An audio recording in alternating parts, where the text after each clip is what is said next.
PES. PES. Muito bons livros da PES, viu? São publicações evangélicas selecionadas, tá vendo aí? Esse livro aqui é um clássico. Pastor Richard Baxter, um grande teólogo, um grande pastor. Esse homem aqui, quem conhece, estuda a história da igreja recente, já é bem conhecido o nome do Richard Baxter. Esse livro aqui, O Pastor Aprovado, que ele escreveu, é sensacional, tá? Aqui no capítulo, na página 44 do capítulo 2, página 44 do capítulo 2, ele diz o seguinte: ensino claro e simples. Baxter diz o seguinte para quem vai pregar: olha só, se o seu objetivo não é ensinar, o que é que você está fazendo no púlpito? Não é? E se seu objetivo é ensinar, por que não falar de maneira que sejam compreendidos? Tá certo? Então, ele diz o seguinte, que se você quer ensinar a igreja, você tem que entender que na igreja tem vários públicos, né? Tem os mais idosos, os mais jovens, tem os adultos, enfim, em geral, as crianças, você tem adolescentes, né? Você vai ter diversos públicos e você vai ter também questões ali na igreja de pessoas com uma formação mais simples, né? Você já vai ter pessoas com formação acadêmica, então você tem que equilibrar, tá? Primeiro, você tem que ter uma base teológica para que a igreja cresça saudável, sadia, na ortodoxia. Segundo, você tem que falar coisas de forma simples, que a igreja entenda, como foi o Richard Baxter falou. Se você não está a fim de ensinar, não fique perdendo seu tempo no púlpito. E se você quer ensinar, entenda que quem está ali do outro lado precisa aprender. A pregação não é para a gente crescer e as pessoas dizerem: oh, que incrível pregador. Não é isso. É o propósito. Qual é o meu propósito, meu Deus? É levar o conhecimento, igual eu estou fazendo nesse vídeo. Né? Não estou preocupado com a beleza estética do vídeo, mas você ser edificado, né? Acrescentar um pouco dessa reflexão pastoral para você. Então, o pastor tem a incumbência de ensinar. Então, as pessoas que estão do outro lado são objetivos, são alvo, tá certo? Dessa pregação, desse sermão. Aliás, por que falar de teologia? Eu falei de seminário prepara, porque tem uma disciplina na teologia, são duas principais, né? Que atuam juntamente na área da pregação. A primeira é a hermenêutica, que estuda a interpretação dos textos bíblicos, para você levar uma interpretação correta. Olha, isso é importante. Segundo, homilética, que ajuda você a preparar seu sermão, né, a produzir pregações, falar em público, tá? Homilética. Então, hermenêutica e homilética são ferramentas fundamentais. Por isso aí mais uma dica: vai estudar teologia, tá? Você que quer ensinar, mesmo se você quer ser um professor, né, vai estudar, tá bom? Ou principalmente um pastor. Bom, aí o que acontece, meus irmãos? Então, o Richard Baxter fala: quem está do outro lado precisa aprender. E você tem vários públicos. Então você tem que falar claramente ao público.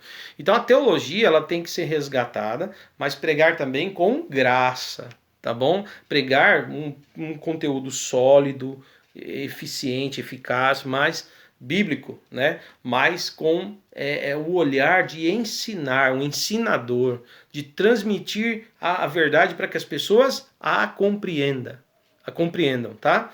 Você viu o Richard Baxter falando, então fale de forma compreensível.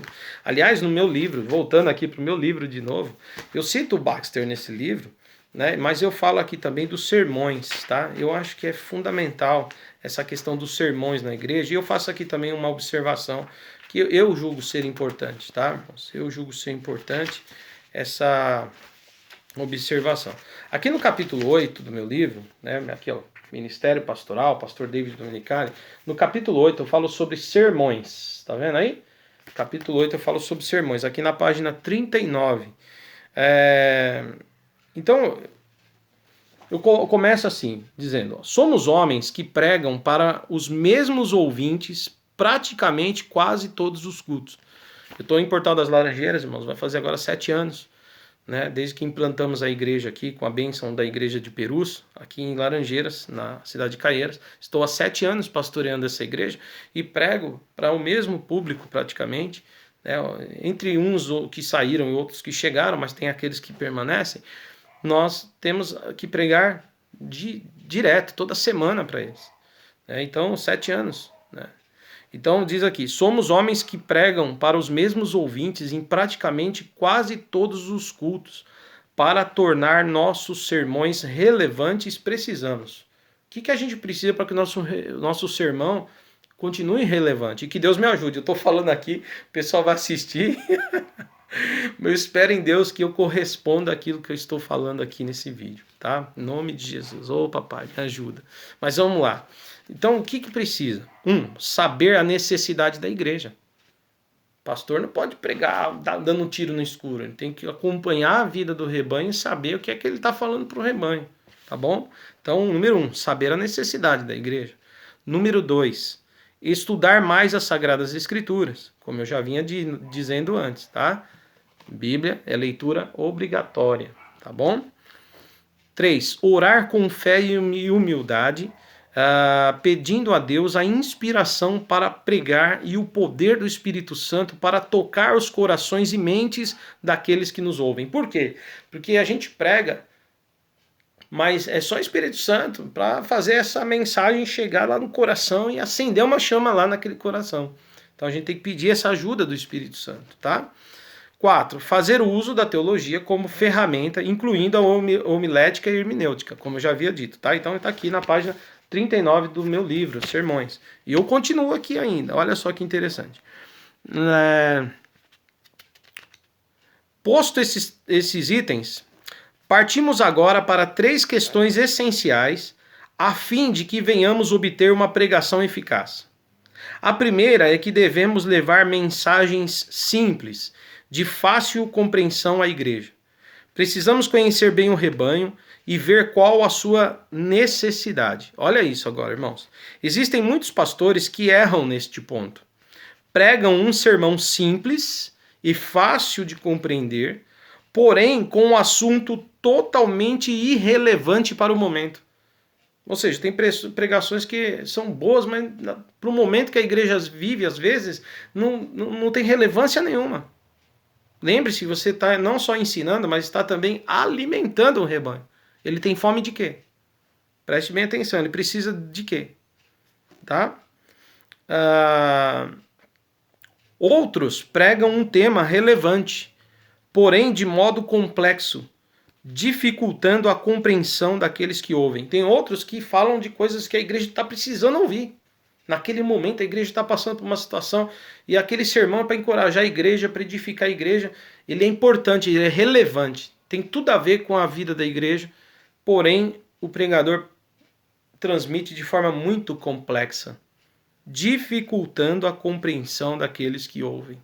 Aí também não adianta nada. Você entende? Então tem que ter centralizado na necessidade da igreja, na inspiração divina, usando a teologia como ferramenta para ter uma mensagem coerente, bíblica, sólida, mas também saber que tem que falar de forma simples para todos os públicos. Lembra que eu falei? Você tem os com menos formação, com mais formação, tem que ter esse equilíbrio para que todos possam sair edificados, tá bom? Precisamos manter as duas coisas, apresentar um sermão relevante e ao mesmo tempo utilizar uma linguagem acessível a todos, de fácil compreensão. Afinal, Deus fala para o nosso entendimento. Tá certo? Agora, uma segunda coisa que eu coloco aqui, na página 40. A segunda é que não devemos confundir sermões grandes com grandes sermões. Sermões grandes são aqueles que vão de 45 minutos a 1 hora. São sermões grandes, né? E sua qualidade é medida pelo tempo de pregação. Entretanto, os grandes sermões não são medidos pelo tempo, mas pelo conteúdo e pela forma pela qual são apresentados. Há pregações com muitas informações que duram 50 minutos ou mais. e acabam cansando os ouvintes e fazendo com que esqueçam a mensagem ou simplesmente não compreendam. Contudo, há sermões de 30 minutos com um aspecto tão envolvente quanto a sua apresentação e tão poderoso em seu conteúdo bíblico que leva os ouvintes ao crescimento espiritual, gerando fé em seus corações. Lembre-se de que um bom sermão sempre será medido pelo seu conteúdo e por sua apresentação, e não pelo tempo de pregação. Portanto, prezados pastores, não confundam um grande sermão com um sermão grande, tá? Aqui na página 40 do meu livro, tá? Acho que vale a pena você ter, irmão, esse livrinho aí. É bem simples, mas tem verdades fundamentais ali para uma reflexão. Então, pessoal, olha só, não quer dizer que você, a partir de hoje, pastor, então eu vou pregar apenas 15 minutos. A partir de hoje eu prego 30 minutos e acabou a mensagem. Não, não é isso que eu falo no livro. Eu falo que você tem que tentar entender que não é por muito falar que o seu sermão será um grande sermão. Ele, de repente, só é um sermão grande, grandão, né? De tempo. Mas às vezes o conteúdo mesmo não tem muita coisa ali que se aproveite, ou que realmente mude a vida das pessoas, ou que de fato alimente o rebanho. Agora, o sermão, às vezes, ele é 30 minutos, uns 25 minutos, mas tem um conteúdo tão profundo e tão abençoador que as pessoas saem dali e ficam a semana inteira com a mensagem na cabeça, ali no coração, né? Então, é isso que eu chamo a atenção. Agora, é lógico, tem sermões que são grandes, né, no tempo, mas são também poderosos nas palavras, com grande conteúdo. Tem mensagens que a pessoa ficou sentada ouvindo o pastor, o pregador, 1 hora falando. E quando o pastor diz, agora eu termino por aqui, os irmãos fazem, já acabou. Porque a maneira como ele é colocado é tão agradável que as pessoas não percebem que passou 1 hora. O sermão tão bom que estava, tão gostoso de ouvir e tão proveitoso que era. Tá? Então, a maneira como se expõe também, prepare-se para isso, tá, irmãos? A falar publicamente, colocar-se de forma correta diante daqueles que ouvem, né? A maneira como o sermão é apresentado também conta muito, tá bom? Então, fica aí algumas dicas para um ministério eficaz, tá? Lógico que eu estou ainda na caminhada, né? Eu sei que tem pastores com muito mais tempo de carreira que eu, muito mais bagagem, com muito mais experiências, mas eu estou adquirindo, estou compartilhando as que estou adquirindo no caminho. Amém, meus irmãos? Glória a Deus. Bom, eu quero dizer, e eu vou finalizar agora, dizendo que o pastor, além da Bíblia, de fazer teologia, de se preparar, orar, ter uma vida de santidade, tal, que é fundamental, né? Ele tem que ler a Bíblia sempre, tá? Como palavra de Deus, que daqui que ele é a fonte de todo preparo pastoral, de toda a formação. A Bíblia é a fonte, tá? É a necessária. Depois, o pastor tem que ter livros, além de fazer um curso, ele tem que ter livros para pesquisa, para os seus trabalhos, para suas apresentações na igreja, né? Para suas abordagens em seus sermões, né? Teologias sistemáticas, é bom ele ter, é bom ter livros, dicionários bíblicos, dicionário de teologia. Então, eu poderia trazer alguns aqui para mostrar, acabei esquecendo, mas são vários livros. E também livros que ajudam, principalmente pastor novato, pastor que está iniciando, livros que ajudam na prática. Como eu vou fazer um casamento, pastor? Como é que eu vou fazer levar uma palavra dentro do ofício fúnebre, né? Do serviço fúnebre, enfim, quando alguém falece na igreja, é tão difícil. Às vezes a gente está preparado para esse momento, né? Para um casamento, para uma festa de 15 anos. Que palavra levar para nomeação de novos obreiros, né? Então, assim, pessoas assim, elas podem contar com um manual, né, do ministro. São manuais desenvolvidos, tem muitos, tá, por aí, mas eu trouxe 2 para indicar para você, que é novo no ministério, você que está se preparando, né? Você que é presbítero, você que está aí buscando aprimorar-se também. Então tem aqui, pela Editora Vida, esse livro aqui, ó, Manual do Ministro, tá vendo? Ele é pequeno, ó, cabe na palma da minha mão, ó, tá vendo? Esse aqui é o Manual do Ministro para cerimônias religiosas, tá vendo? Pela Editora Vida. É um livrinho muito bacana, vai falar aqui muitas coisas de como você pode proceder Tem vários modelos aqui que você pode seguir, ou pelo menos te inspirar. E o outro tem o Manual de Cerimônias e Práticas Litúrgicas, publicado pela editora Brasil para Cristo, tá bom? Esse aqui foi produzido, escrito pelo meu amigo, né, um pastor que eu admiro demais, o pastor Samuel Suana, também professor de teologia. Ele que produziu aqui esse manual de cerimônias, né, de serviços litúrgicos, tá bom? Publicado pela editora UBPC. Eu também recomendo aí para você esse livro aqui, tá bom, pessoal? Bom, então, leitura sempre, sempre, sempre, sempre. Né? Ler é uma coisa que o pastor não pode parar, tá bom? E agora, finalizando, voltando para Efésios 4, que nós lemos no início desse vídeo, na primeira parte dele. Não sei se já deu 2 vídeos já. Eu faço vídeos longos, né? Mas eu prefiro fazer longo, mas me aprofundar um pouco, do que um vídeo curto, raso, né? Pelo menos a gente consegue refletir um pouco mais sobre aquilo que estamos tratando. A missão do pastor, né? O pastor não pode ser centralizador. Tudo passa por ele. Pastores centralizadores, eles se desgastam. Eles se desgastam. O pastor não pode liderar uma igreja sozinho, né? Moisés teve essa experiência, e Jetro, seu sogro, lá no livro de Êxodo, a gente vê isso direitinho, né? O sogro dele diz, olha, você vai acabar com o povo se você tentar fazer tudo sozinho, você vai se acabar e acabar com o povo.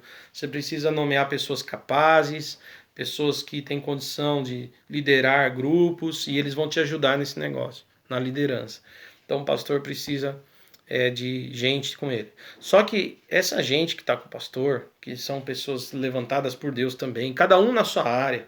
É por isso que a igreja tem grupo, tem o pessoal do louvor que ministra louvor, tem o pessoal que trabalha com crianças, tem os diáconos que servem a igreja em diversas esferas, né, e necessidades, tem os presbíteros, que a junta presbiteral que ajuda o pastor nas decisões da igreja junto ao ministério, pastores auxiliares, né?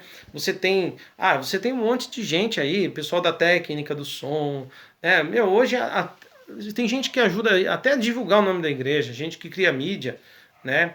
E gente que tira fotos, né? Tem aqui na nossa igreja a Jaqueline. Hoje nós estamos em pandemia, não estamos mais com cultos, mas tem uma moça aqui que ela faz um trabalho aqui em Laranjeiras, tira umas fotos maravilhosas, lindas, né? Enfim, então tem o pessoal, cada um faz uma coisa aqui diferente da outra, e a igreja vai servindo, né? Vai trabalhando, né?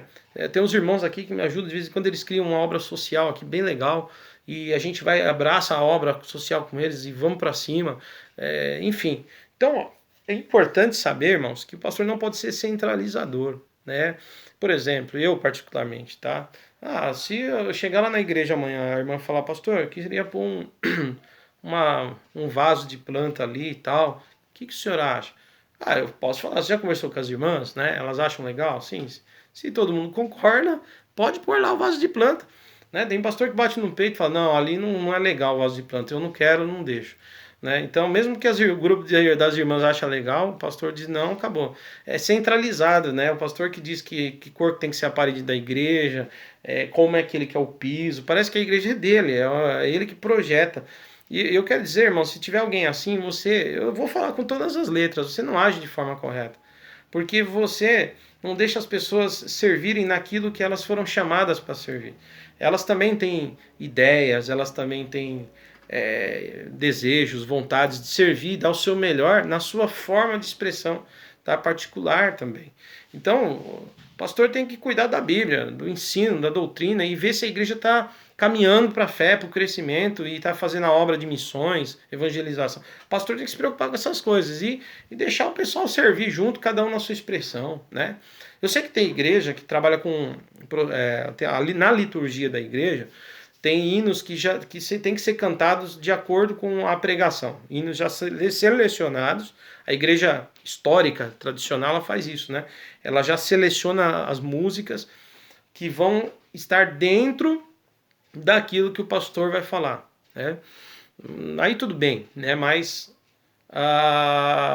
agora, existem igrejas que são mais livres. Os músicos cantam, o ministro de louvor com a equipe, né, de louvor, que tem os cantores e os músicos, eles se reúnem para ensaiar. Aliás, eu quero mandar um beijo a todos os obreiros que trabalham no Ministério do Louvor da nossa igreja, porque eles se dedicam tanto, eles têm, além dos afazeres da igreja, dos cultos, eles ainda têm que vir para o ensaio, se dedicam, né? Dão tempo, usam seu tempo para aperfeiçoar aquilo que vão fazer para Deus, né? Através da música, através das canções.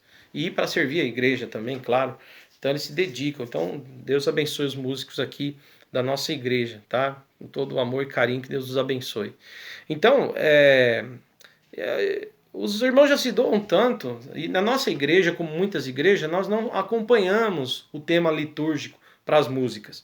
Nós não temos muito isso. Nós temos um momento da adoração, você adora a Deus como você quiser, é livre, né? Não é condicionado, é um momento de adoração. A nossa igreja, por exemplo, Brasil para Cristo, eu acho que muitas outras igrejas evangélicas também seguem essa forma. Nós temos, assim, normalmente começamos com a leitura oficial da palavra, uma oração pedindo a bênção de Deus para o culto, e depois seguem-se os louvores. Não quer dizer que isso tem que ser uma regra, não, mas é feito assim e é bom. E os louvores, eles servem para quê? Primeiro, para adorar a Deus, para louvar, né, engrandecer o nome do Senhor. E ao mesmo tempo, as letras das canções nos edificam também, né? Então, quem leva a igreja, os ministros de louvor que levam a igreja a cantar com eles, a igreja numa única voz, ela louva a Deus, todos juntos, né? Tem lá a letra lá no projetor, todo mundo canta junto, e é uma bênção. E o Senhor é exaltado através do louvor, através dos cânticos. Então nós abrimos o culto assim, né? Normalmente 3 ou 4 canções. Depois vem um momento de oração, que é a oração pública, é a oração de intercessão. A gente ora uns pelos outros, apresentamos a igreja, as causas de forma coletiva. Depois a gente vem um momento da oferta, porque servir a Deus é também ofertar, dizimar.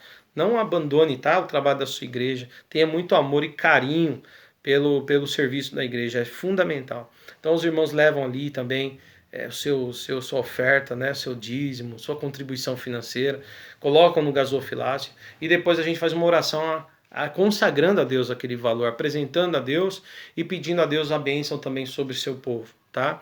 E finalmente nós entramos no momento da palavra, onde a igreja tem que ficar em silêncio para aprender, para ouvir. Ao mesmo tempo, né, a maioria das igrejas tem um departamento infantil que, enquanto o pastor prega para os adolescentes, jovens, adultos, né, as crianças normalmente elas têm uma sala à parte e elas têm ali o ensino da palavra na linguagem delas, da forma delas. Elas vão para um culto, para o momento da palavra, aprender a palavra na linguagem delas, com as professoras da igreja, né, do Ministério Infantil. Então eu quero até mandar um beijo a todas as irmãs que se dedicam ao Ministério Infantil, que é fundamental para a igreja. Amém, meus irmãos? John Wesley falava, o grande avivalista, né, do século XVIII, que as crianças são muito importantes para Deus.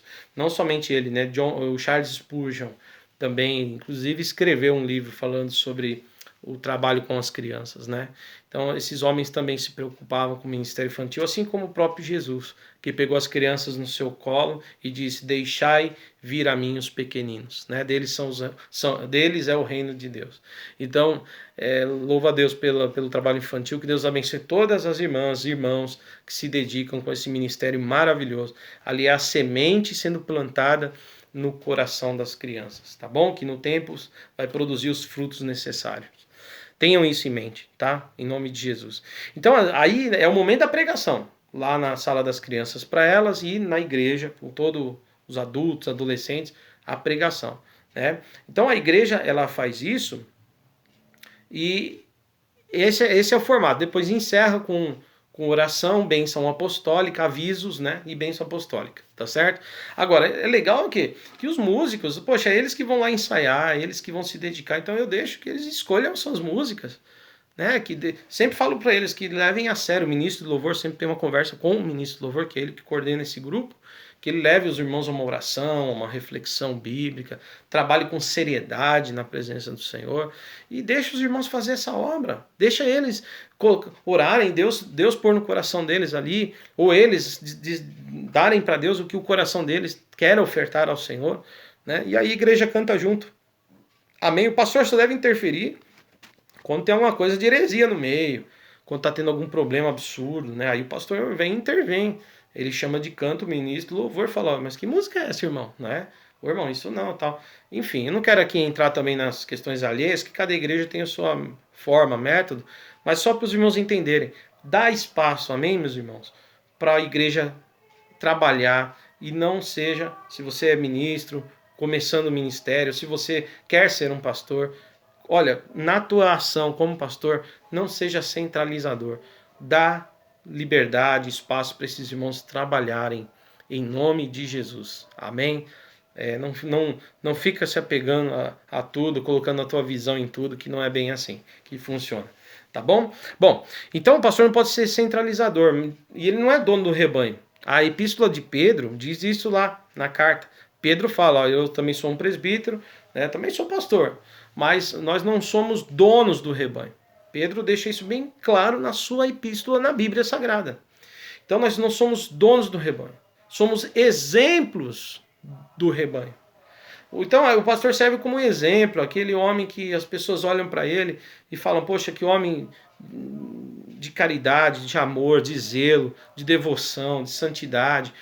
Não que a gente está acima do bem e do mal, não é nada disso. Pastores erram, falham, às vezes somos machucados, sem querer machucamos pessoas, mas aí o pastor tem que mostrar a humildade, pedir perdão quando necessário, porque o pastor não é o dono da absoluta verdade, da razão. Tá? Então, humildade também. E isso é exemplo para as pessoas. Saber pedir perdão, às vezes, mostra para as pessoas que nós erramos e sabemos pedir perdão. E elas vão aprender a pedir perdão com a gente. Até porque é um mandamento bíblico, né? Perdoai-vos uns aos outros, disse o Senhor. Bom, meus irmãos, e aí, o pastor, então, ele é aquele que ajuda a igreja. Ele não é o dono do rebanho, a igreja não é dele, mas ele ajuda. E por que ele foi dado para a igreja? Ele foi dado por Deus, pelo Espírito Santo, por Jesus. Por que o Senhor deu o pastor para a igreja? E capacitou a ser pastor? Para que ele cumpra o seu chamado, para que ele cumpra a sua vocação, tá bom? A sua função pastoral, cuidando do rebanho, alimentando, sendo exemplo, guiando o rebanho, né, segundo a vontade de Deus. Amém, meus irmãos? Com muito amor, muita dedicação, vai ter cansaço, vai bater desânimo, eu falo isso no meu livro também. Vai chegar uma hora que você vai ficar cansadão, mas tenha bom ânimo. Jesus falou, tenha um bom ânimo, entendeu? É isso. Então, que o Espírito Santo enche os pastores de ânimo e de boa vontade, lembrando que estão fazendo para o Senhor. Amém, meus irmãos? Bom, e aí o pastor, ele tem que ajudar a igreja, né, a cumprir a sua missão. Porque a igreja tem uma missão. Eu falei isso nos cultos, né, de um lar. Nós estamos em pandemia, os nossos cultos estão sendo online ainda. E tem uma série que, se você procurar no YouTube, chama A Missão da Igreja. Né, parte 1, parte 2 e parte 3, onde eu falo ali sobre a missão da igreja. Eu tenho outros vídeos também no YouTube falando sobre missão integral, né, missão integral e ortodoxia. Pode ser interessante para você refletir um pouco sobre evangelização e missões, tá? Mas a missão da igreja, pessoal, o pastor, a igreja ela tem dois aspectos, tá? Primeiro, o aspecto da edificação e o aspecto da missão. São os dois aspectos. Dois aspectos da igreja, edificação e missão, tá? O que é edificação? É aquilo que eu já falei, culto, estudo bíblico, ensino, louvor, o culto, o estudo bíblico, o louvor, os cânticos, isso tudo serve para edificação, para o crescimento da igreja, para o aprendizado da igreja.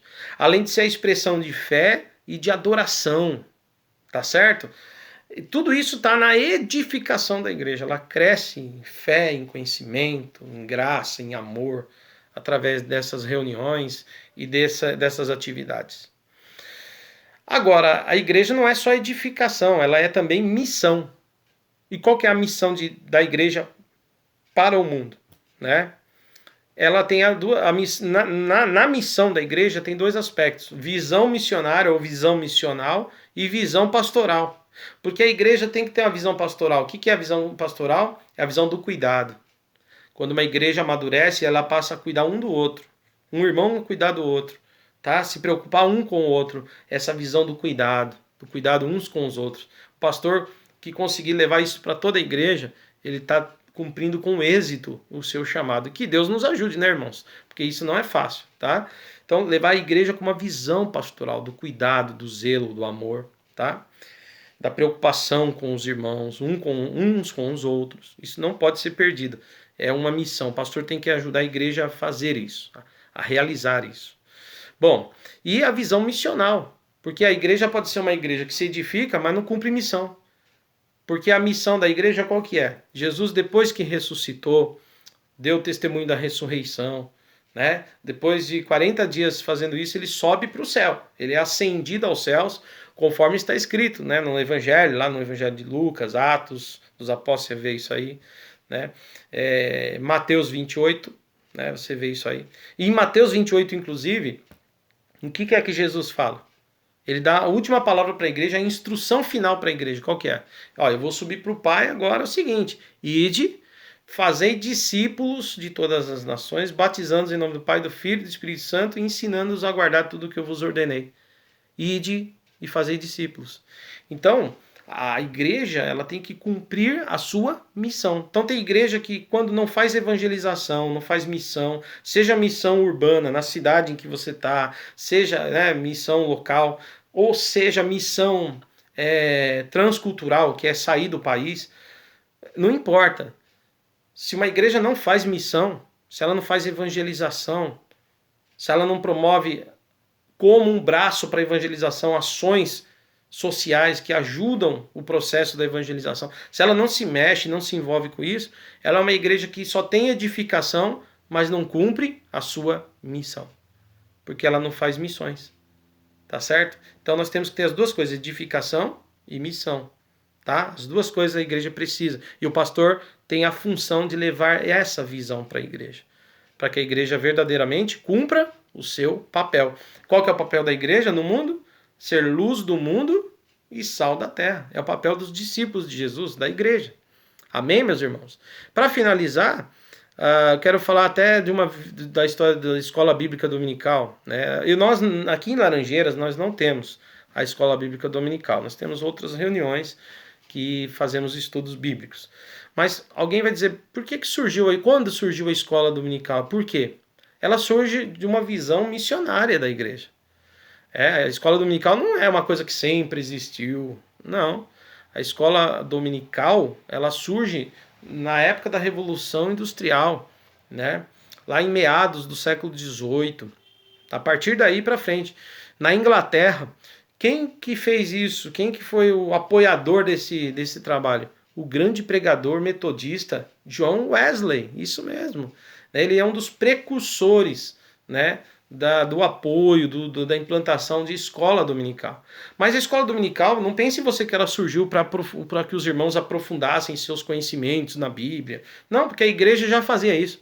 A escola dominical não surgiu com esse propósito. Ela surgiu com outro propósito. Naquela época da Revolução Industrial, né, anos de 1750,